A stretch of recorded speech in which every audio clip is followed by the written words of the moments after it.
بسم اللہ الرحمن الرحیم الحمد للہ رب العالمین والصلاة والسلام علی سید الانبیاء والمرسلین وعلی آلہ واصحابہ اجمعین اما بعد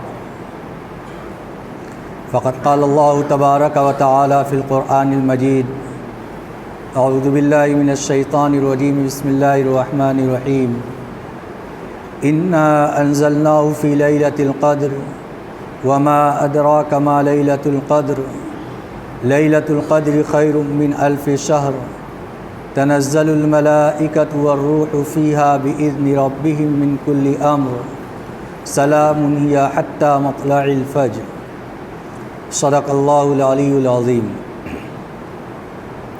محترم بزرگوں اور عزیز ساتھیوں، رمضان مبارک کے مہینے کے تقریباً 2 عشرے گزر چکے ہیں اور آخری عشرہ شروع ہونے والا ہے۔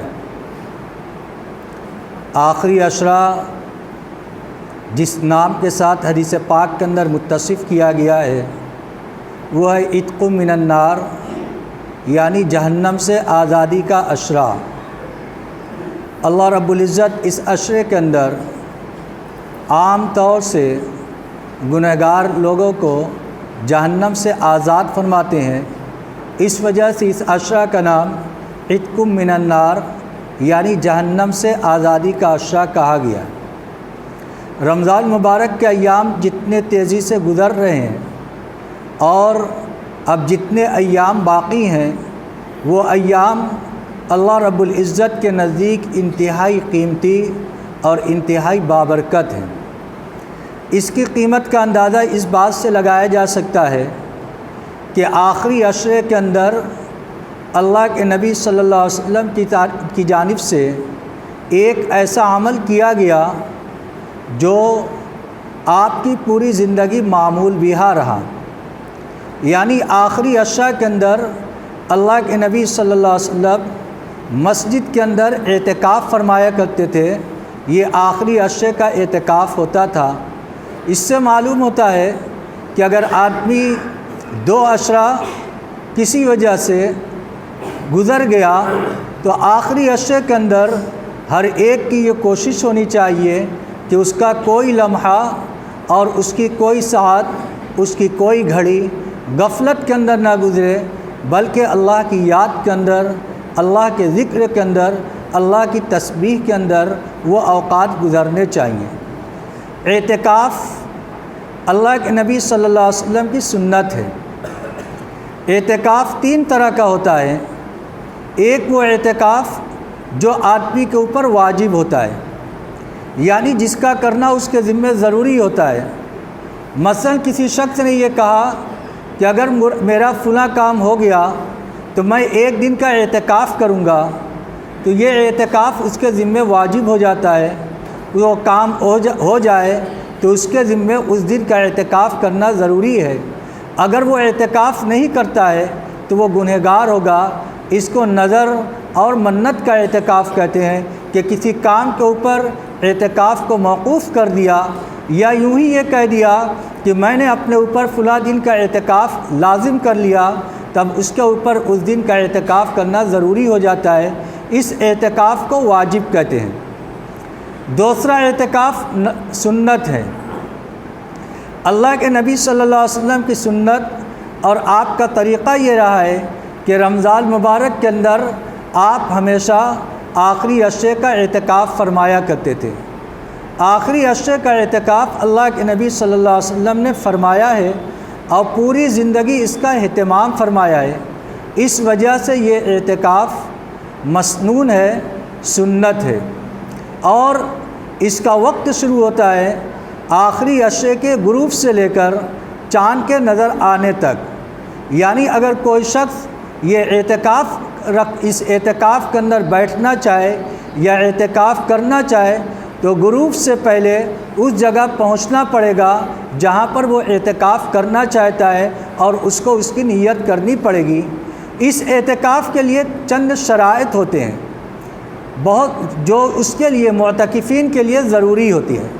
مثلا جو سنت اعتکاف ہوتا ہے، یہ اعتکاف کی غرض جب آدمی کے ذہن کے اندر ہوگی تو پھر اس کے بعد یہ اعتکاف اس کے لیے کرنا آسان ہوگا۔ اعتکاف کی سب سے بڑی غرض حدیث کے اندر ذکر کیا گیا۔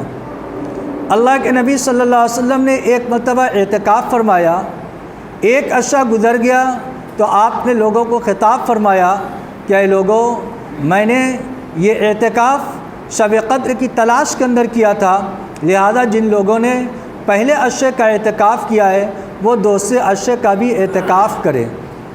جب دوسرا عرصہ گزر گیا تو اللہ کے نبی صلی اللہ علیہ وسلم نے ارشاد فرمایا کہ میں نے دوسرے عرصے کا اعتکاف شب قدر کی تلاش کے اندر کیا تھا، لیکن مجھے یہ بتلایا گیا ہے کہ شب قدر آخری عرصے کے اندر ہے، لہذا جن لوگوں نے میرے ساتھ یہ اعتکاف کیا ہے وہ آخری عرصے کا بھی اعتکاف کریں۔ اس سال اللہ کے نبی صلی اللہ علیہ وسلم نے اعتکاف کی تلاش کے اندر پورے 1 مہینے کا اعتکاف فرمایا ہے۔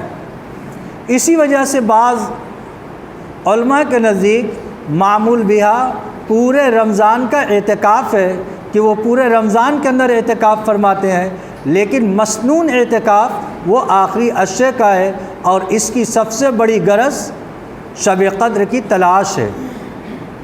شب قدر جو انتہائی اہمیت والی رات ہے اور اس سے بڑی رات، اس سے خیر و برکت والی رات کوئی ہو نہیں سکتی۔ اللہ کے نبی صلی اللہ علیہ وسلم نے اس کی تلاش کے اندر شب قدر یہ اعتکاف فرمایا ہے، اور اعتکاف کے ذریعے سے انسان کو یہ چیز بہت آسانی سے مل جائے گی، کیونکہ جب آدمی اعتکاف کے اندر مسجد میں رہے گا، اعتکاف کی نیت سے ہے، مسجد کے اندر اگرچہ وہ سو رہا ہے، کوئی عمل نہیں کر رہا ہے، لیکن اس کے باوجود اس کے نامہ اعمال کے اندر نیکی لکھی جا رہی ہے، کیونکہ وہ اعتکاف کی نیت سے مسجد کے اندر موجود ہے۔ کتنا بڑا اجر اور ثواب اس کو مل رہا ہے۔ لیکن آج جب ہمارے پیش نظر اس اعتکاف کی اہمیت نہیں ہے تو آج ہمارے معاشرے کے اندر اعتکاف کا کرنا ہمارے لیے مشکل ہو رہا ہے۔ سوچتے ہیں وہ لوگ جو خالی ہیں، جن کے ذمہ گھر کا کوئی کام نہیں ہے، وہ اس اعتکاف کو کر لیں، وہ کر لیں، ٹھیک ہے، لیکن اس کے علاوہ ضرورت ہر ایک کی ہے، کیونکہ اعتکاف کے ذریعے سے جو انسان کے نامہ اعمال کے اندر نیکیاں جمع ہوتی ہیں وہ کسی اور ذریعے سے جمع نہیں ہو سکتی۔ چنانچہ جب آدمی اعتکاف کے اندر بیٹھتا ہے تو بغیر کیے ہوئے بہت ساری نیکیوں کا جو ثواب اس کو اعتکاف کی وجہ سے ملتا رہتا ہے۔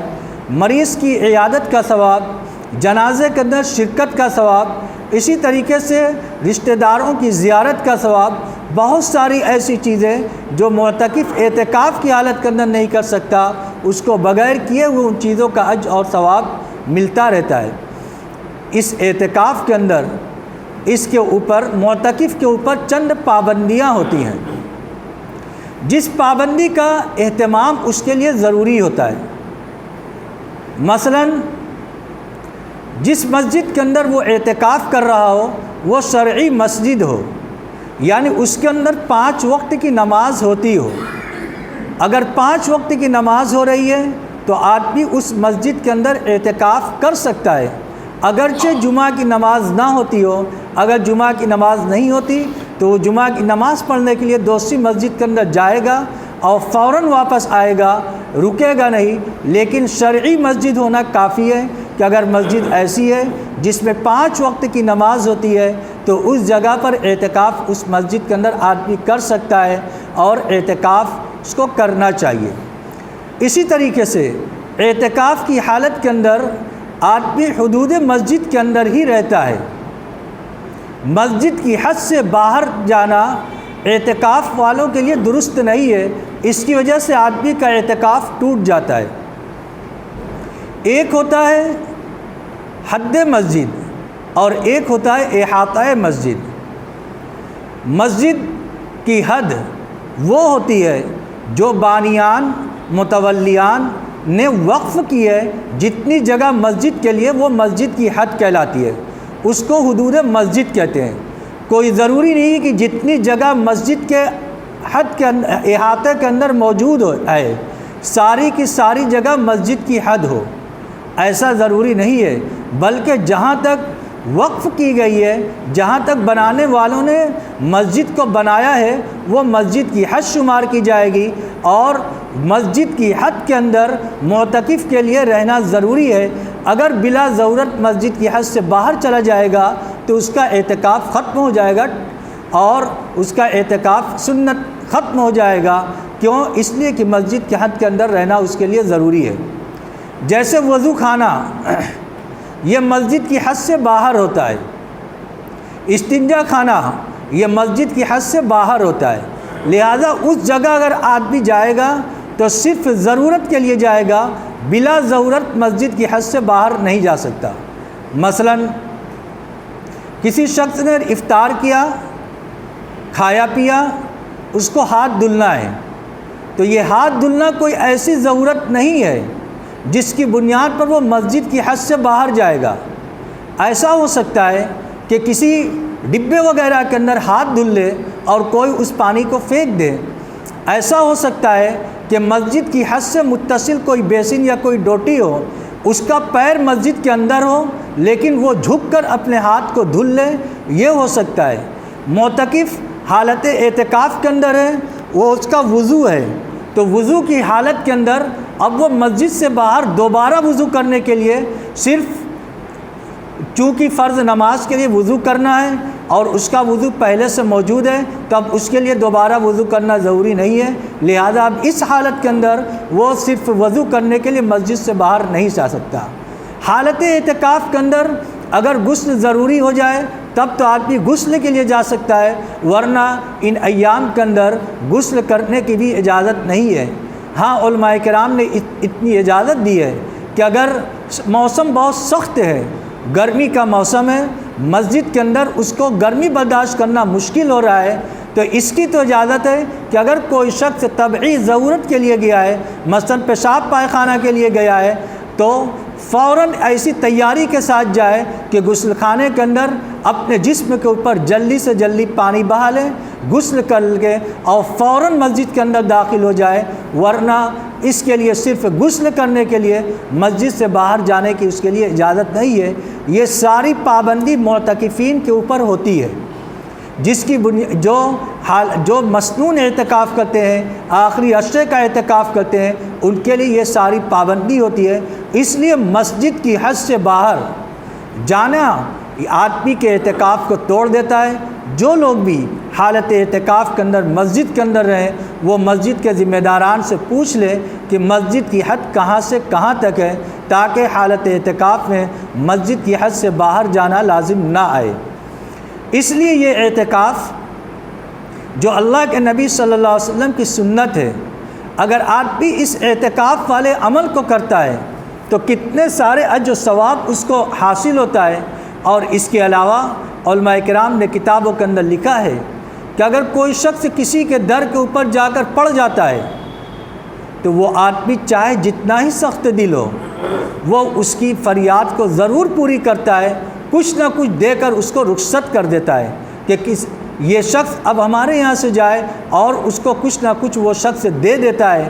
اللہ رب العزت جو سارے رحم کرنے والوں سے زیادہ رحم دل ہے، جب بندہ اس کے در کے اوپر پڑ جائے گا اور اللہ کے حضور اپنی گناہوں کی مغفرت اور اللہ کے حضور اپنے گناہوں کی معافی چاہے گا، تو اللہ رب العزت کی شان سے یہ بعید ہے کہ بندہ جب 10 دن تک، ایک عشرہ تک اس کے در کے اوپر پڑا رہے گا تو اللہ رب العزت اس کو محروم نہیں فرمائیں گے، بلکہ اللہ رب العزت اس کو اپنی رحمت سے نواز دیں گے، اور جس چیز کا وہ طالب ہوگا اللہ رب العزت اس کو وہ چیز عنایت فرمائیں گے، مرحمت فرمائیں گے۔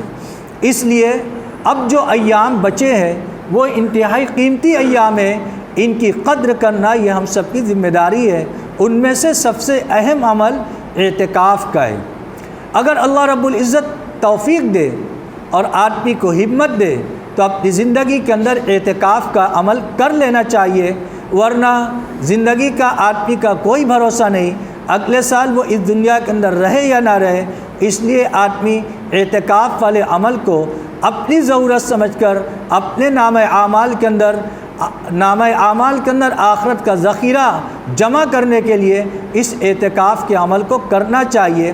اگر کوئی نہ کرے تو کسی کے اوپر تنقید نہ کرے، لیکن اگر اللہ ہمت اور توفیق دے تو ہر آدمی کو اس عمل کے اندر پہل اور سبقت کرنی چاہیے۔ اس کے اندر عمر کی کوئی قید نہیں ہے۔ دوسری چیز، اگر اعتکاف کی توفیق نہیں ہوئی تو اب ایسا نہیں کہ آخری عشرہ ہم ضائع کر دیں، برباد کر دیں، بلکہ آخری عشرہ انتہائی قیمتی ہے۔ اس آخری عشرے کے اندر امید ہے کہ ایک رات شب قدر کی ہوگی۔ عام طور سے اگر کوئی شخص آخری عشرہ کی تمام راتوں کے جاگنے کا اہتمام کرے گا تو علماء کرام کتابوں کے اندر لکھتے ہیں کہ امید ہے کہ ایسے شخص کو شب قدر کی عبادت میسر ہو جائے گی۔ شب قدر کی عبادت جس ایک رات کو 1000 مہینوں سے بھی بہتر قرار دیا گیا، اب اتنی بڑی فضیلت حاصل ہو جانا یہ کوئی معمولی بات نہیں۔ آدمی کی عمر معلوم نہیں اتنی ہے یا نہیں، صرف اتنی عبادت کو حاصل کرنے کے لیے ایک رات جاگ جائے اور آخری عشاء کی تمام رات کو جاگنے کا اہتمام کرے تو امید ہے کہ اس کو شب قدر کی عبادت مل جائے گی۔ شب قدر کے اندر کیا ہوتا ہے؟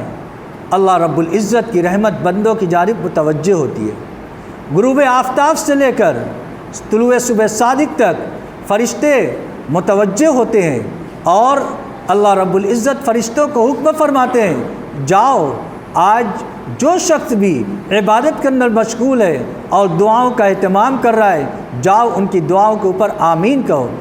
حضرت جبرائیل علیہ السلام لوگوں سے مصافحہ فرماتے ہیں۔ کتابوں کے اندر لکھا ہوا ہے کہ جس سے حضرت جبرائیل علیہ السلام مصافحہ فرماتے ہیں اس کی نشانی یہ ہوتی ہے کہ اس کے دل کے اندر رقت طاری ہو جاتی ہے، بدن کے اندر کپ کپی آ جاتی ہے۔ یہ اس کی نشانی ہوتی ہے کہ حضرت جبرائیل علیہ السلام نے اس سے مصافحہ فرمایا۔ لہذا ان راتوں کا بھی آخری عشرہ کی راتوں کا بھی خوب اہتمام کرے۔ اس کے اندر اہتمام کیا کرنا ہے؟ قرآن پاک کو اس مہینے سے خاص شغف ہے۔ اللہ رب العزت نے قرآن پاک کا رمضان مبارک کا جب تعارف کروایا تو یہ ارشاد فرمایا، شہر رمضان الذی انزل فیہ القرآن۔ رمضان کا مہینہ وہ مہینہ ہے جس کے اندر اللہ رب العزت نے قرآن پاک کو نازل فرمایا، جس سے معلوم ہوتا ہے کہ آسمانی کتابوں کا اس مہینے سے خاص تعلق رہا ہے۔ چنانچہ انبیاء کرام کو عام طور سے آسمانی کتاب اور صحیفے اسی رمضان مبارک کے اندر عطا فرمائے گئے۔ حضرت نبی اکرم صلی اللہ علیہ وسلم کو قرآن پاک بھی اس مہینے کے اندر عطا فرمایا گیا۔ انا انزلناہ فی لیلۃ القدر۔ اللہ رب العزت نے ارشاد فرمایا کہ لیلۃ القدر کیا چیز ہے۔ اس کی فضیلت جاننے کے لیے یہ کافی ہے کہ اللہ رب العزت نے قرآن پاک جیسی عظیم کتاب کو نازل کرنے کے لیے جس رات کا انتخاب فرمایا ہے، وہ انتخاب کوئی معمولی رات نہیں بلکہ وہ شب قدر ہے جس کے اندر اللہ رب العزت نے قرآن پاک کو نازل فرمایا۔ لہذا اس رات کے اندر قرآن پاک کا خوب اہتمام کریں، قرآن پاک کو پڑھیں، اس کی تلاوت کا اہتمام کریں۔ اور علماء کرام نے کتابوں کے اندر لکھا ہے کہ مختلف نمازوں کا اہتمام کریں، عبادات کا اہتمام کریں۔ ایک چیز کے اندر طبیعت اکتانے لگتی ہے تو طبیعت نہ اکتائے، کچھ قرآن پاک کی تلاوت کر لے۔ نفل نمازوں کا اہتمام کریں، صلاۃ التسبیح کا اہتمام کریں۔ اس کے علاوہ 2 رکعت نفل نماز پڑھیں، جتنی چاہے پڑھ سکتے ہیں، کوئی حد بندی نہیں۔ نوافل کا اہتمام کریں، تہجد کی نماز کا اہتمام کریں۔ اسی کے ساتھ ساتھ دعاؤں کا خوب اہتمام کریں، کیونکہ اللہ رب العزت اس رات کے اندر دعاؤں کو قبول فرماتے ہیں۔ اس لیے بڑی محرومی کی بات ہوگی کہ آدمی رات کے اندر تلاوت کرے، نماز پڑھے، سب کرے، لیکن اس کے باوجود وہ دعا نہ مانگے، تو اس کی وجہ سے یہ انسان کے لیے محرومی کی بات ہے۔ اللہ رب العزت سے جب بندہ سوال کرتا ہے تو اللہ رب العزت اس کے سوال کرنے سے خوش ہوتے ہیں۔ قرآن پاک کے اندر اللہ رب العزت نے ارشاد فرمایا کہ آپ بندوں سے کہہ دیجئے کہ جب بندہ تم مجھ سے سوال کرو میں تمہارے سوال کو پورا کروں گا، اور ان الذین یستکبرون عن عبادتی سیدخلون جہنم داخرین، جو لوگ میری عبادت سے عار محسوس کرتے ہیں، یعنی مجھ سے دعا مانگنے سے عار محسوس کرتے ہیں، تو ہم ان کو جہنم کے اندر داخل کریں گے۔ اس لیے دعا مانگنے سے عار محسوس نہیں کرنی چاہیے، آدمی دعاؤں کا بھی اہتمام کرے۔ اب آخری عشاء کی راتیں ہمارے سامنے آنے والی ہیں۔ 21ویں رات شب قدر کے سلسلے کی انتہائی اہم رات ہے۔ اللہ کے نبی صلی اللہ علیہ وسلم نے ارشاد فرمایا تھا کہ مجھے یہ دکھلایا گیا ہے کہ جس رات کو کہ جو رات شب قدر کی ہے، اس کے اندر میں کیچڑ کے درمیان سجدہ کر رہا ہوں۔ صحابہ کرام ارشاد فرماتے ہیں کہ 21ویں شب تھی، رات میں بارش ہوئی، اللہ کے نبی صلی اللہ علیہ وسلم نے جب سجدہ فرمایا تو آپ کے پیشانی کے اوپر کیچڑ کے اثرات تھے، کیونکہ مسجد کچی تھی، پانی کی وجہ سے کیچڑ کے اثرات اللہ کے نبی صلی اللہ علیہ وسلم کی پیشانی پر تھے، اور وہ رات 21ویں تھی، لہذا جو 21ویں شب آنے والی ہے، یہ سوچ کر کہ ابھی تو پہلی رات ہے، بعد میں ہم عبادت کریں گے، غفلت کے اندر نہ گزاریں۔ ہو سکتا ہے کہ شب قدر کے سلسلے کی یہی رات ہو، کیونکہ حضور اکرم صلی اللہ علیہ وسلم کے زمانے کے اندر 21ویں شب بھی شب قدر کی رہ چکی ہے، اس لیے تمام راتوں کا اہتمام کریں۔ اللہ رب العزت ہم سب کو کہنے سننے سے زیادہ عمل کی توفیق عطا فرمائے۔ وآخر دعوانا الحمد للہ رب العالمین۔